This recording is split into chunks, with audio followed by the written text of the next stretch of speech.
Muzuva ranhasi ndina sisi ndasangana nawo ari pano. Ndasangana nawo pashopu. Vabva vandibvunza umwe munhu wavandibvunza. Zvino pakundibvunza munhu wavandibvunza indatadza kumuziva munhu iyeye. Saka tazotaura nyaya dzakawanda. Tazosvika pakuti ndiuye navo pano ndikati ndikwanise kutora nawo vhidhiyo. Then zvimwe vangawanawo zvavari kutsvaga. So guys, ndisingadi kutaura inini chaita kuti ivo vazosvika pandasangana navo. Regai vazvitaurire vega kuti chii chakonzeresa kuti vasvike panzvimbo yandasangana navo vari. Saka sisi mungataura zvenyu kuti chii chakonzeresa kuti musvike pandasangana nemupaya. Chakaitika ndechekudai sonkombo. Ndanga ndiri kuLimpopo. Ndokwandaigara. Saka ndakasangana neumwe ndinowandotsvaga. Mati tisataura zita. Musataura zita. Ndakasangana naye paTikTok. Ndakasangana naye. Imba tadai nawo paTikTok. Murume akati anondida kana zvitondiroora. Saka ndichiuya kunoku nditambire Kristu Jesu.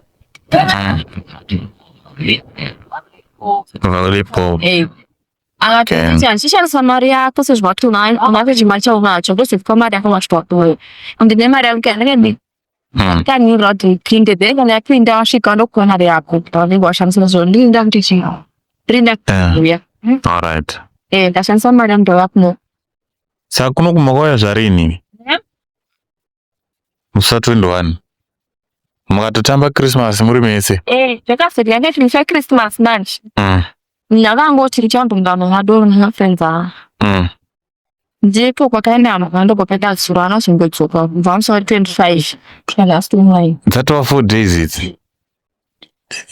Zvakaoma. Landlord yake akutonditi tiri kuda mari yerendi bhozi akaripinda musi wa28. Alright. Akapinda musi wa28. Apa ina ndinawo zvotoziva rezvakaita. Ndina mari yacho. Alright, sisi kwemimi nemwana mudiki uyu manga musina murume ere kwamakabva uko zvokuti mungazotizira umwe futi murume emune mwana mudiki? Murume ndakanisana murume ndikatoramba naye mwana achitori ne 2 months. Vabva aparora. Alright, saka izvo zvane mwedzi ungani mwana? Mwana atova ne7 months. Ndova ne7 months. Alright. Okay, ndobva zvazoita sei paya? Ndinango ndonyaya iripo pakuti ndakatiziva nendobagandavenge. Munhu wamama avinga kuno. Apa ndina kana mari hamuna pekutangira angondisiya zvakangobuda zvinhu zvazvingori. Zvazvingori. Mari yaita chazokupa yakazokupa here zvoti munokwanisa wana mari yebhasi? Yanga kana ndatozvipira basi ndadzoka manje ana kundipa. Ndangoti asezvishigara naye ndobva ndekuchimwa ndoshingira. Pakatongobuda tichari kumira kupereka apo ana zvobodzoko. Saka imimi naye matowirana zvokuti mutogara meisere kana kuti zvazvingori zvokuda kungofarawo holiday inei? Ndichitaura naye aitoti taunotanga kutogara tese toita mukadzi wake. Toita mukadzi wake? Iye aiti anga asina mukadzi ere kana kuti anga asina mboroora?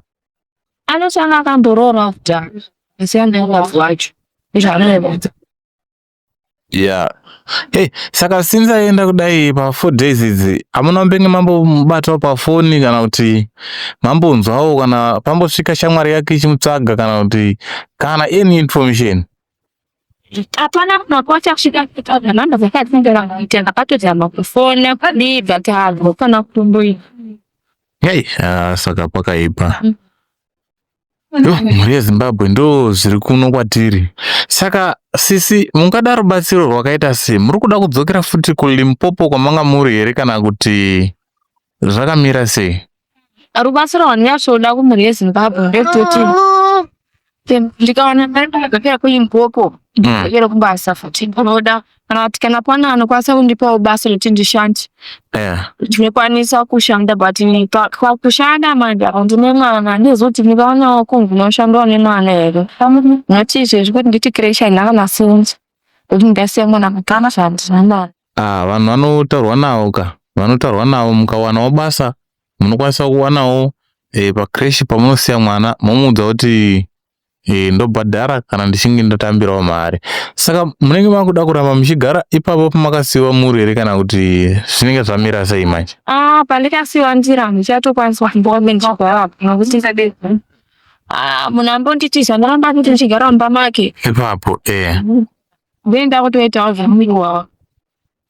Alright. Tomboti nyika yakakura iyi panogona kuwana umwe anoti nini munhu ndamufarira ndokwanisa zvangu kugara naye.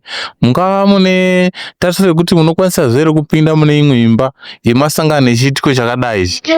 Zvaizvezvo zvinoponawo zveimba chindonimirai natidi nekuti ndanga ndakatembawo nditi vanhu ndawana munhu anondigana mwana wangu but ndawana munhu anokona kushandisa nekumatiktok apa ndadzidza aiwa ndadzidza ndadzidza hangu mukoma zvakaoma zvakaoma ndichatochera chikomba ndopfira kuti zvandasangana nazvo ka zvishandi. Right, so muri yeZimbabwe ndo nyaya iri pano.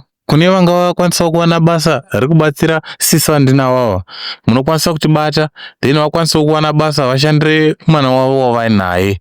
Kune vanga vane shwiro dzekuda kubatsira nechero chamungada kubatsira zvacho munokwanisa kubatsira nekuti muri kutoona kuti nhau iyi vakabva kuLimpopo sisi vachiti vari kufambirawo umwe wavo ndokubvawo zvavazofambawo neimwe nzira yavanga vasingatarisiri. So munhu wekuti anenge akatofamba asina zvikwanisiro dzingava hembe dzemwana dzingava idzo hembe dzake chaidzo dzekupfeka aitowo nemapamba emwana zvakare.